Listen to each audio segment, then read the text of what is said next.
கர்த்தருடைய பரிசுத்த நாமத்திற்கு மகிமை உண்டாவதாக. இந்த புதிய மாதத்துல கர்த்தருடைய இரக்கத்தினால நாம் அடி எடுத்து வைத்திருக்கிறோம். அவர் பாராட்டின கிருபைகள் ஏராளமானது. இந்த புதிய மாதத்துல கர்த்தர் நம்மை அதிசயமாய் நடத்தி போகிறார். நாம் இந்த மாதத்துல கர்த்தருடைய வார்த்தைக்கு நேராக நாம் கடந்து செல்ல போகிறோம். அந்த மாதத்துல கர்த்தர் நமக்கு கொடுக்கிறதான வார்த்தை 1 சாமுவேலின் புஸ்தகம் 17வது அதிகாரம் 47வது வசனத்தின் கடைசி பகுதி.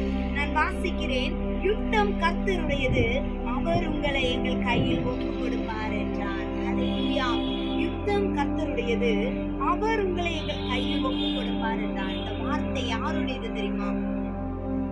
பெத்லெகேம் ஊரானாகிய ஈசாயினுடைய கடைசி மகனாகிய தாவீது ஒரு பெலிஸ்தியனை பார்த்து சொல்லுகிற ஒரு வார்த்தை, உங்களை பார்த்து சொல்லுகிற ஒரு வார்த்தை தான், இந்த யுத்தம் கர்த்தருடையது, அவர் உங்களை எங்கள் கையில் ஒப்புக் கொடுப்பார். ஹல்லேலூயா.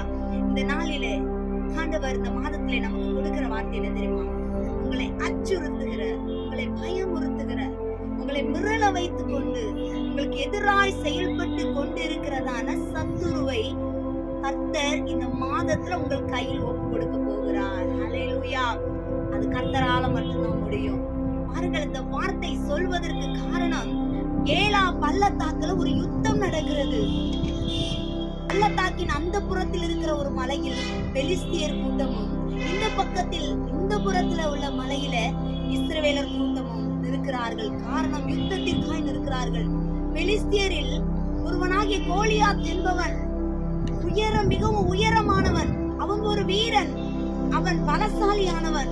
அவன் இந்த இஸ்ரவேல் ஜனங்களை பயமுறுத்தி கொண்டிருந்தான்.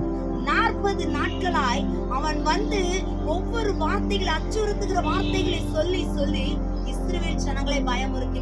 அந்த நாட்களில் சவுல் ராஜாவாய் இருந்தார். யாராலும், எத்தனை படை வீரர்கள் இருந்தாலும் யாராலும் எதிர்த்து நிற்க கூடாமல் இருந்தது. அங்கேதான் ஒரு காரியம் நடக்கிறது. இந்த பிலேகியனாகிய ஈசாயினுடைய மூத்த 3 குமாரர்கள் சவுலோட கூட யுத்த களத்தில் இருந்தார்கள். தாவீதே அவருடைய சகோதரர்களையும் ராஜாவையும் விசாரித்து சாப்பாடு கொடுத்து வரும்படி அனுப்பப்பட்டவன் தான் தாவீது. பாருங்கள், யுத்த களத்தில் அங்கு போகும் பொழுது அவருடைய சகோதரர் சொல்கிறார்கள், நீ ஏன் இங்கு வந்தாய் என்று.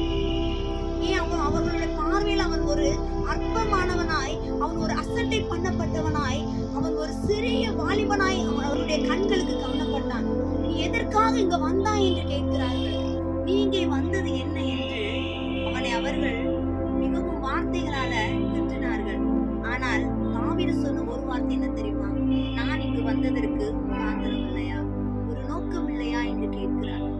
அந்த இடத்திற்கு, அந்த யுத்த களத்திற்கு வருவதற்கு தேவன் ஒரு நோக்கத்தோடு அவனை அழைத்து வந்திருக்கிறார்.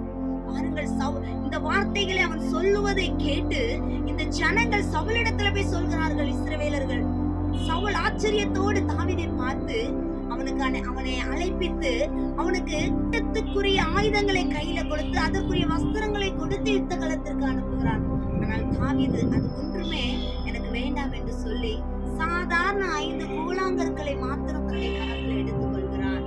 அந்த கூழாங்கற்களோடு தான் பெலிஸ்தன் அண்டையில, கோலியாத் அண்டையில இருக்கிறான்.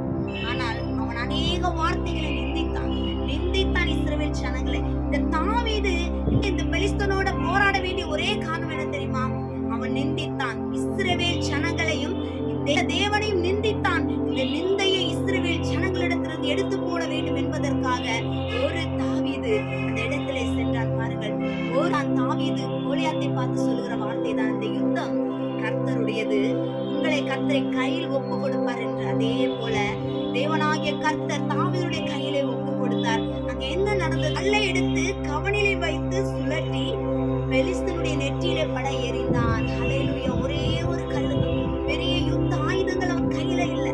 ஆனால் அது சாதாரண கல்லா இருக்கலாம். இஸ்ரவேலின் ராஜாவாய் சாமுவேல் தீர்க்கதரிசியின் மூலம் அபிஷேகம் பண்ணப்பட்டவனுடைய கரங்கள்ல இருந்து சென்றபடியினால் ஆவியானுடைய வல்லமை கடந்து சென்றது. அந்த கல் அவன் நெற்றியில் படவும் அவன் விழுந்தான்.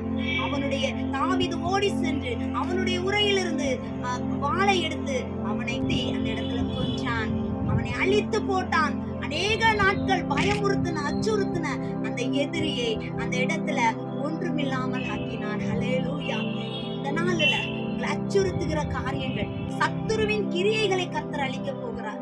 எதிர்த்து நிற்கிற பலவானாய் உங்களுக்கு காட்சி அளித்துக் கொண்டு உங்களை தினமும் பயமுறுத்துகிற அநேக நாட்களாய் உங்களுக்கு முன்னே நிற்கிற அந்த அச்சுறுத்துகிற கிரியைகளை, அப்படிப்பட்ட சத்துருவின் வல்லமைகளை கர்த்தர் இந்த மாதத்திலிருந்தே நிர்மூலமாக்கி போடும்படியாக அவர் கிரியை செய்ய போகிறார். அந்த கிரியைகளை இந்த மாதத்திலே நீங்கள் பாருங்கள். கர்த்தர் உங்களுடைய வாழ்க்கையில உங்களுக்கு எதிராக இருக்கிற சத்துருக்களை உங்கள் கையிலே ஒப்பு கொடுப்பதை நீங்கள் இந்த மாதத்திலே காண்பீர்கள். வெற்றி கர்த்தருடையது, யுத்தம் கர்த்தருடையது. கர்த்தர் வெற்றியை உங்களுக்கும் எனக்கும் தர வல்லவராய் இருக்கிறார். இந்த வார்த்தை நிமித்தம் கர்த்தர் நம் ஒவ்வொருவரையும் ஆசீர்வதிப்பார். நாம் கண்களை மூடி ஜெபிப்போம். ஹல்லேலூயா, ஹல்லேலூயா. ஓ ரபானி ஷபரி ஆக்குரபா. ஓ அன்புள்ள தகப்பனே, பிதாவே உம்மை ஸ்தோத்திரிக்கிறோம் அப்பா, துதிக்கிறோம் அப்பா. ஹல்லேலூயா. இந்த மாதத்திலே சத்துருக்களை எங்கள் கையில் ஒப்பு கொடுப்பதா நீ வாக்கு கொடுத்திருக்கிறீரே. ஒரு தாவீது, அபிஷேகம் பண்ணப்பட்ட ஒரு தாவீதை யுத்த களத்திற்கு அனுப்பி எதிரியை பல நாட்கள் அச்சுறுத்தி கொண்டிருந்த எதிரியை நீர் வீழ்த்தினது போல இந்த நாளிலே உம்மால் அழைப்பு பெற்ற தேவ பிள்ளைகளை கொண்டு ஆண்டவரே எதிராய் நிற்கிறதான எல்லா பகைவரின் வல்லமைகளே, பெலிஸ்திய ஆவிகளை முறியடிக்கும்படியாய் தேவனுடைய வல்லமை இந்த நாளிலிருந்து இருந்து புறப்படுவதாக, பிள்ளைகளுடைய வாழ்க்கையிலே உம்முடைய வல்லமை வெளிப்படுவதாக. ஸ்தோத்திரம், ஸ்தோத்திரம், ஸ்தோத்திரம். ஆண்டவரே அவர்கள் கையிலே ஒப்பு கொடுப்பீராக. ஆண்டவரே ஸ்தோத்திரம். இந்த யுத்தம் உம்முடையது.